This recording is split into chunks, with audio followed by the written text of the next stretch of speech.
Graça e paz a todos vocês que estão chegando. Hoje nós vamos ter essa primeira palavra aqui, essa primeira palestra, que é o que é Zoe, vida que transforma. Esse é o tema que eu quero tratar com os queridos irmãos nessa noite aqui, nessa nossa primeira noite de conferência, tá certo? Essa conferência online. O texto que vai basear a nossa palavra, a nossa palestra aqui, é o texto de João 3,16. João 3,16, se você tiver com a sua Bíblia aí, né, que você possa abrir o texto sagrado, mas é um texto muito conhecido nosso, que diz o seguinte: porque Deus amou o mundo de tal maneira que deu o seu Filho unigênito para que todo aquele que nele crê não pereça, mas tenha a vida, a Zoe, certo? Ou Zoe, né?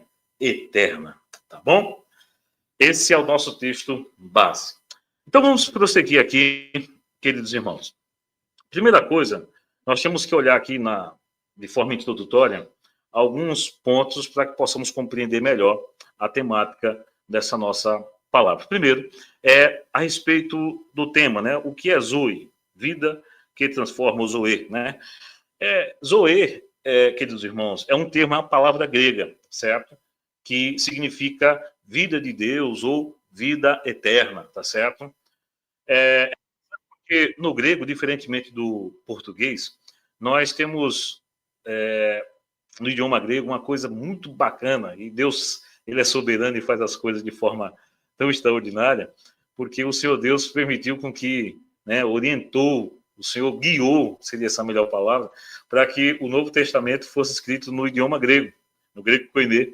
E é interessante porque o grego, diferentemente do nosso idioma, da língua portuguesa, nós temos algumas palavras, né, que aqui, por exemplo, em português você vai ter amor apenas, tempo, vida, certo? Essas palavras que eu citei, no grego você tem palavras diferentes que determinam um tipo de tempo, um tipo de amor, um tipo de vida.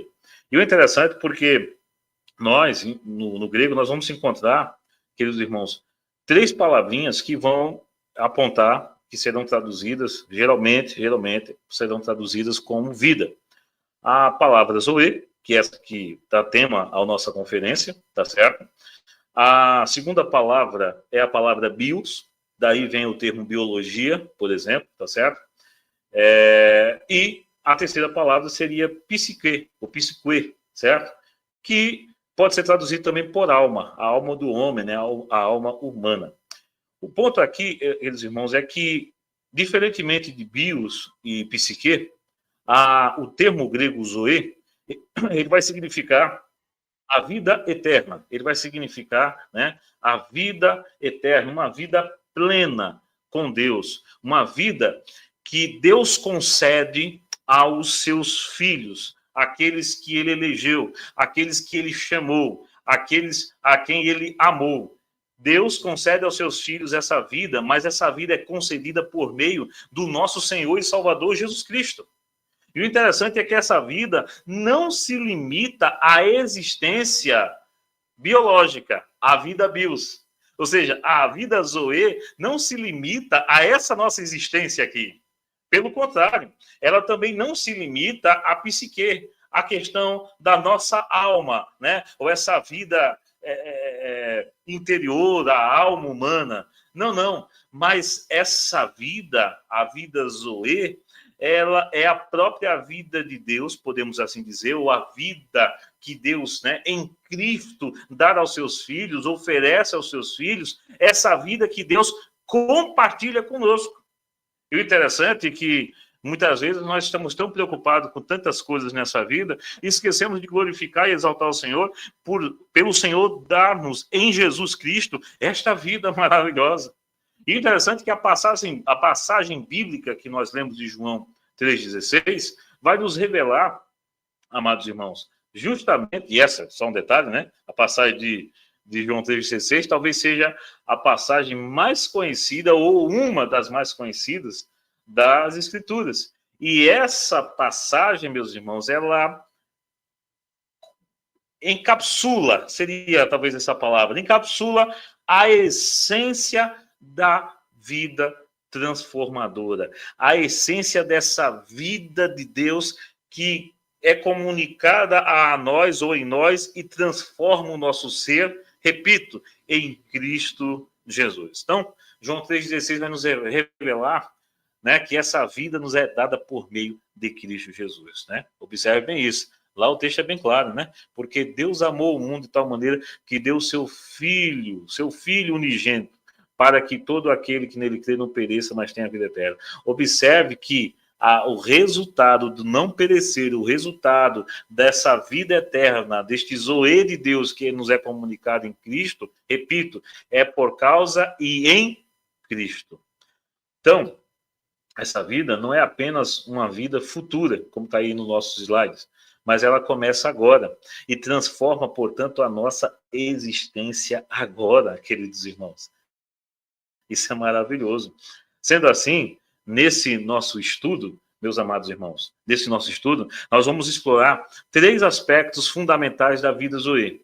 Eu quero observar com você o primeiro aspecto, que é a vida, né, o zoe, tendo como origem em Deus, ou seja, a sua origem é em Deus.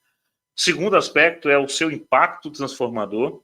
E, por último, a sua plenitude em Cristo Jesus. Tá certo? Então, esses são os 3 aspectos que eu quero ver com os irmãos aqui nessa noite. Então, o primeiro aspecto, né, o primeiro tópico aí, nós vamos ver o zoe, a vida que se origina em Deus. Tá certo? O texto de João 1,4 vai dizer o seguinte, né? O Evangelho de João está aí na tela, capítulo 1, versículo 4. Nele estava a vida, e a vida era a luz dos homens. Amados irmãos, é interessante que a vida zoe não é algo conquistado ou algo produzido pelo homem, mas ela tem, né, sua fonte no próprio Deus. Essa vida vem de Deus. A fonte é Deus. E se eu posso dizer que o caminho, certo? Ou o percurso, certo? Ou o rio, né? Que leva dessa fonte, dessa nascente, dessa vida que vem de Deus a mim, ser humano, um homem pecador, a nós, é Cristo Jesus. Interessante porque desde a criação, meus amados irmãos, Deus concedeu vida ao ser humano. Mas do pecado, de acordo com o apóstolo Paulo, lá em Romanos 6, 23, o pecado trouxe separação e morte. É isso que deixa bem claro lá na passagem de Romanos, capítulo 6, 23. Amados irmãos, e é interessante que a vida zoe, ela é dada por Deus. Só um detalhe, eu não vou, talvez, ler todas as passagens bíblicas aqui, por conta do tempo, tá certo? Porque nós temos ainda uma segunda palestra nessa noite aqui, tá certo? Mas aquilo que eu puder citar aqui, certo? O que tiver aí também para os irmãos também podem anotar e depois conferir, tá certo? Mas enfim, só um detalhe, o que é que Paulo vai dizer? Romanos 6, 23. Porque o salário do pecado é a morte, mas o dom gratuito de Deus é a vida eterna por Cristo Jesus, nosso Senhor. Amados irmãos, a vida zoe, portanto, é dada por Deus através de Cristo Jesus. Observe, meus amados irmãos, que Jesus não apenas ensinou ou ensina nas Escrituras a respeito desta vida, mas, interessante, meus irmãos, é que Jesus, ele se apresenta como esta própria vida. Isso está lá em João 14, 6. O que é que diz lá? Diz-lhe Jesus, eu sou o caminho, a verdade e a vida. Ninguém vem ao Pai, senão por mim. Interessante, amados, nessa questão é que o pecado, conforme Paulo vai nos ensinar, né, trouxe morte espiritual. Essa é a condição do homem. O homem sem Deus está completamente morto em seus delitos, em seus pecados. Mas, amados irmãos, mas através da cruz,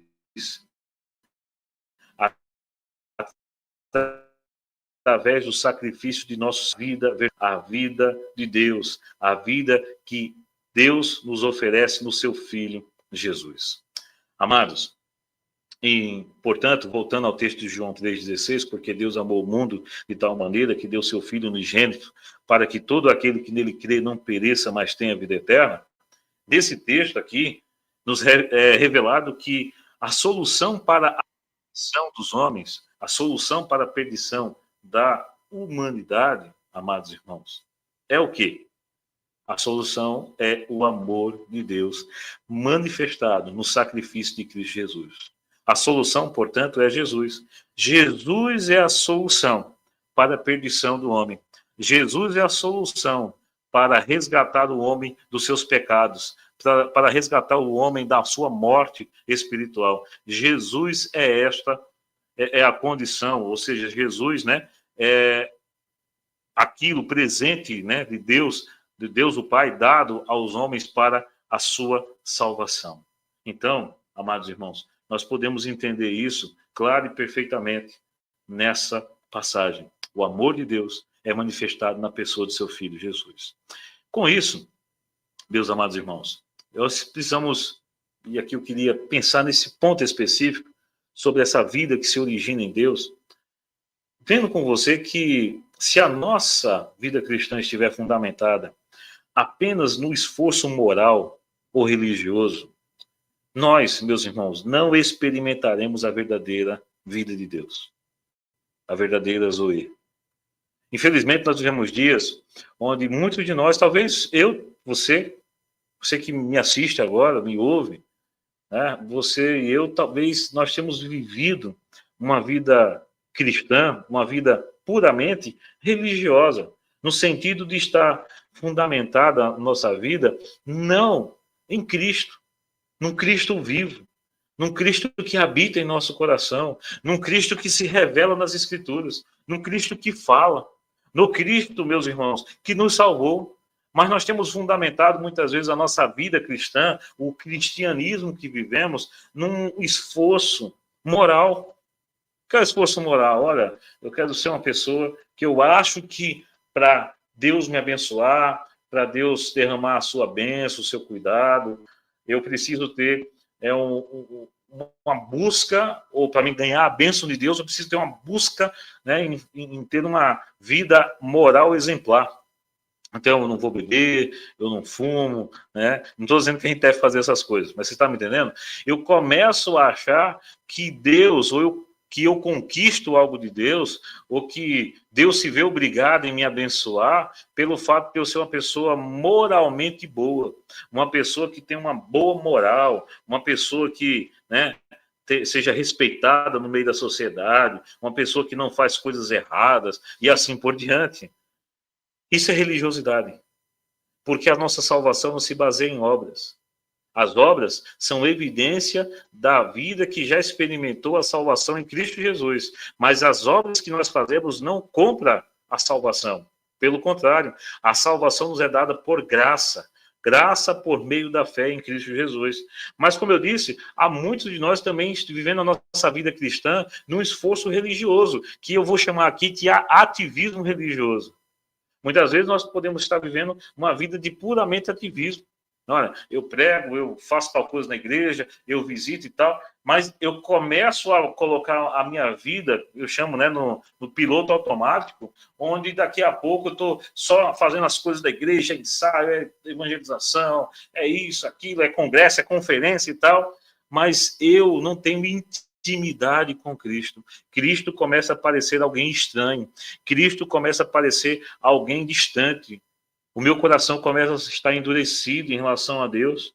Mas eu acho que, repito, Deus me deve alguma coisa por eu ter um ativismo religioso. E não é isso que nós temos visto nesses dias? As pessoas acham que, porque participam de um culto, de uma conferência, né? Porque elas batem o ponto lá na igreja todos os domingos, porque elas dão o seu dízimo ou as suas ofertas, né? Porque fazem tal coisa, porque não usam determinada roupa e etc. As pessoas acham que isso por si só faz-nos estar fundamentados ou vivermos a verdadeira vida em Deus. E, amados, não. Nós temos que entender que a vida Zoe, ela perpassa essa mera religiosidade. E olha que eu gosto muito dos símbolos. Eu entendo que os símbolos são importantes, a história da igreja é importante, mas eu entendo que a nossa vida cristã, acima de tudo, ela está baseada numa experiência verdadeira e real com Cristo Jesus. Cristo Jesus não está morto. Jesus não está longe. Jesus está vivo. E Ele quer se relacionar conosco. Sempre costumo dizer, o nosso Deus é um Deus relacional. Deus quer cuidar de você. Deus quer dar a você a vida que Ele tem para te dar. Só que para viver a vida que Deus quer que eu viva, a vida que Deus tem para mim, eu vou ter que abrir mão.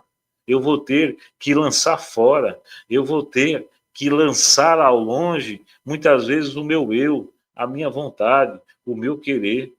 Quantas vezes, meus amados irmãos, nós dizemos querer servir a Deus, mas estamos priorizando a nossa vontade, o nosso querer, o nosso eu? Não, nós não podemos fazer isso. Meus irmãos, somente uma transformação genuína, operada por Deus, nos fará participantes dessa nova vida. É aquilo que Jesus falou em João 3, né? A Nicodemos. Necessário é nascer de novo.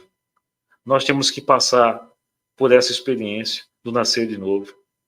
A minha oração hoje é para que, se você talvez até está na igreja, você até seja alguém participante da igreja, mas que ainda não viveu o verdadeiro nascer de novo, a minha oração hoje é que o Espírito Santo de Deus possa regenerar a sua vida.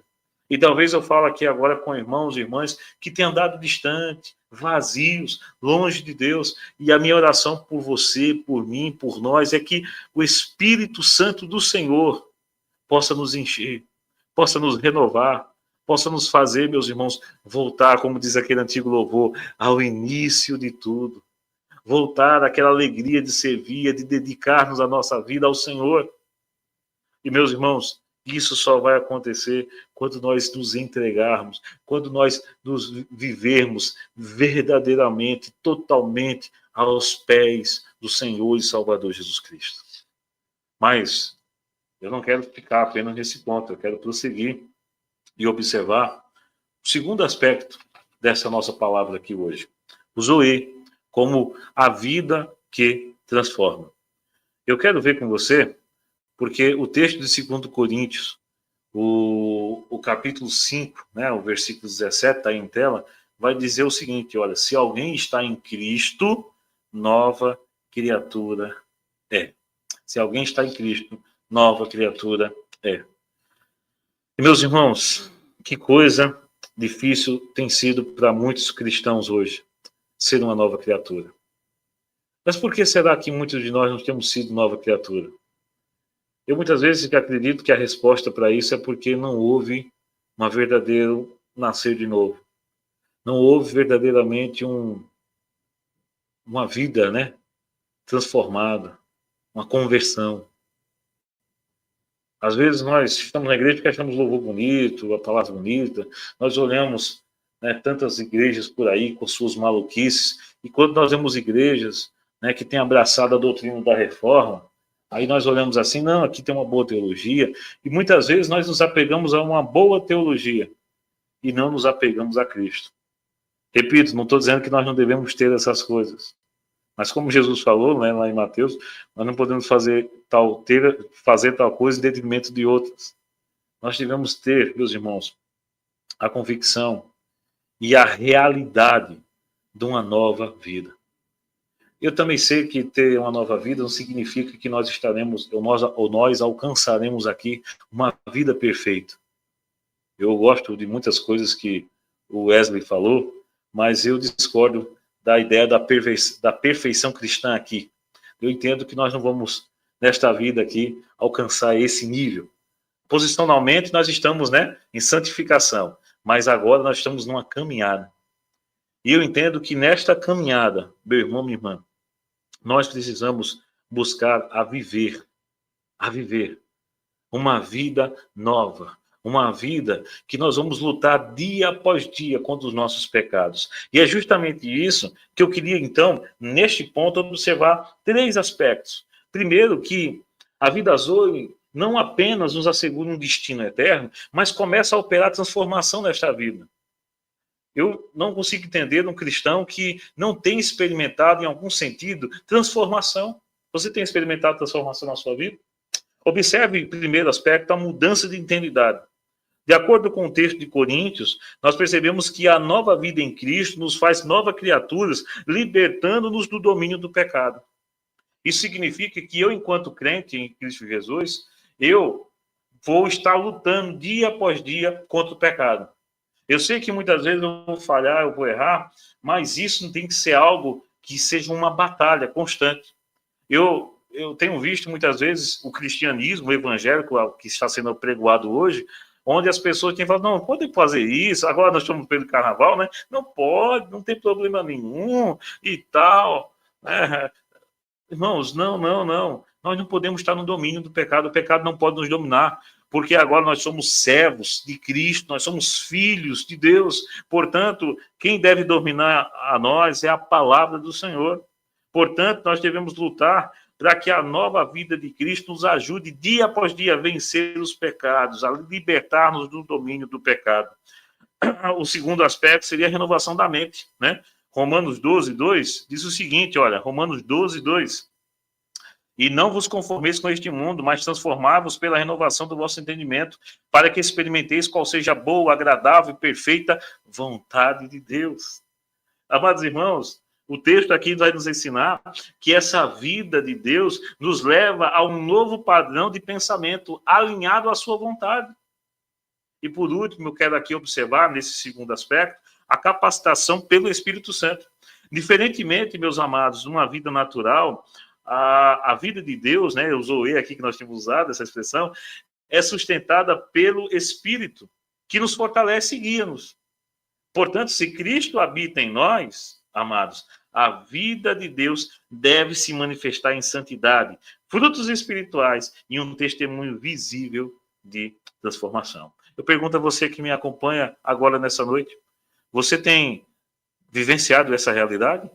Há frutos visíveis de transformação na sua vida? O Evangelho, a vida de Deus, a palavra de Deus tem transformado as áreas da sua vida? Amados irmãos, nós precisamos buscar a cada dia viver um bom testemunho em Cristo Jesus. Eu quero então seguir para o nosso terceiro e último ponto dessa nossa primeira palavra aqui, que é o Zoe como uma vida plena em Cristo. Observe que João 10:10 vai dizer, eu vim para que tenham vida e a tenham em abundância. Eu vim para que tenham vida e a tenham em abundância.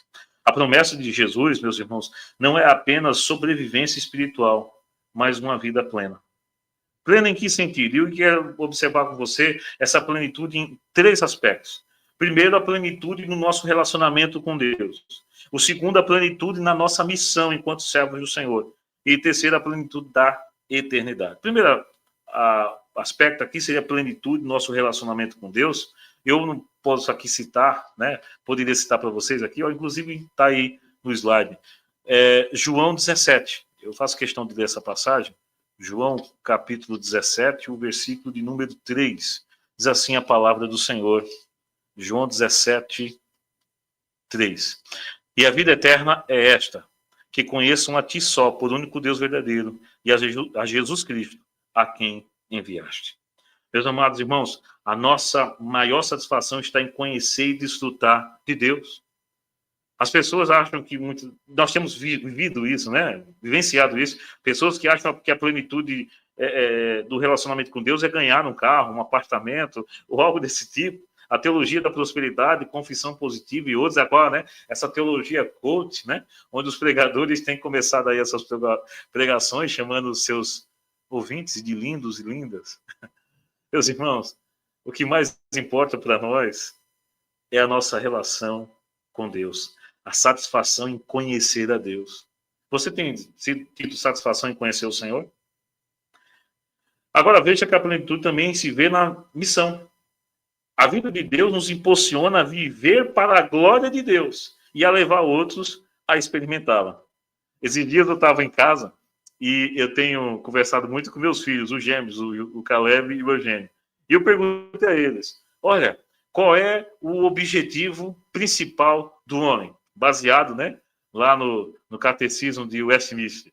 E eles ficaram pensando, e eu conversando com eles, e depois eles responderam: realmente, papai, o fim principal do homem é viver para glorificar a Deus. Se uma criança de 5 anos, né, duas crianças de 5 anos, na medida das suas capacidades intelectuais, pode compreender isso, meus irmãos, nós, enquanto aqui adultos, né, devemos compreender também que a nossa vida tem que ser uma vida para a glória de Deus. Para a glória de Deus. Nós não estamos aqui para buscar a nossa glória, meus irmãos, mas é a glória do Altíssimo. Agora, por último, eu quero te mostrar a plenitude na eternidade. Isso é interessante porque ainda João, agora não no Evangelho, mas na sua primeira carta, 1 João, deixa eu abrir aqui, 1 João capítulo 3, o versículo 2, vai nos dizer o seguinte, 1 João capítulo 3, verso 2. Amados, agora somos filhos de Deus, e ainda não é manifestado o que havemos de ser, mas sabemos que quando ele se manifestar, seremos semelhantes a ele, porque assim como o veremos. Meus irmãos, a vida começa agora, mas será plenamente manifestada na glória futura. O que eu quero dizer é que nós esperamos o novo céu, a nova terra. Nós esperamos a eternidade com Deus. Mas a nossa vida com Deus já inicia-se agora, nessa caminhada. Nós já podemos aqui desfrutar das bênçãos, nós já podemos desfrutar aqui do nosso relacionamento, nós já podemos desfrutar aqui de uma vida dedicada para a glória de Deus. Portanto, a vida de Deus, ou a vida Zoe aqui, que nós temos utilizado esse termo, nos chama a um compromisso, amados irmãos. Não é um compromisso uma vez no ano, ou um compromisso semanal, só no domingo, não. Mas é um compromisso diário de comunhão com Deus, crescimento espiritual e também de servir ao próximo. Porque nós também devemos lutar para servir o meu próximo, o meu irmão. Eu quero concluir dizendo a você o seguinte. A vida de Deus, a vida que Deus nos dá, é o maior presente que Deus nos deu em Cristo. Porque Deus amou o mundo de tal maneira que deu seu Filho unigênito, para que todo aquele que nele crê não pereça, mas tenha a vida eterna. João, portanto, aqui está nos lembrando que essa vida vem pela fé, e fé no Filho de Deus, resultando em transformação e plenitude. A minha oração e meu desejo é que essa nossa conferência, ela seja um marco na nossa caminhada cristã, despertando a mim e a você, meu irmão e minha irmã, para vivermos uma realidade, uma vida realmente transformada em Cristo Jesus. E eu queria, então que você depois, se você puder, anote aí, tire um print dessa tela, e depois em casa você vai meditar e vai tentar responder essas questões. Você já experimentou a vida Zoe, a vida de Deus, ou tem vivido apenas uma vida no nível natural? Segunda questão que eu estabeleço para você nessa noite é como essa vida, mudou sua caminhada cristã? Como a sua vida, o seu relacionamento com Deus, a vida que Deus tem comunicado a você em Cristo, tem ajudado na sua caminhada cristã? Em terceiro, você está vivendo plenamente essa vida em Cristo? Olhe, Cristo te chamou para viver em plenitude comigo. Tá bom, meu irmão? Então, eu queria que você, neste momento, pudesse, aí onde você estiver, fechar os seus olhos. E vamos orar ao Senhor.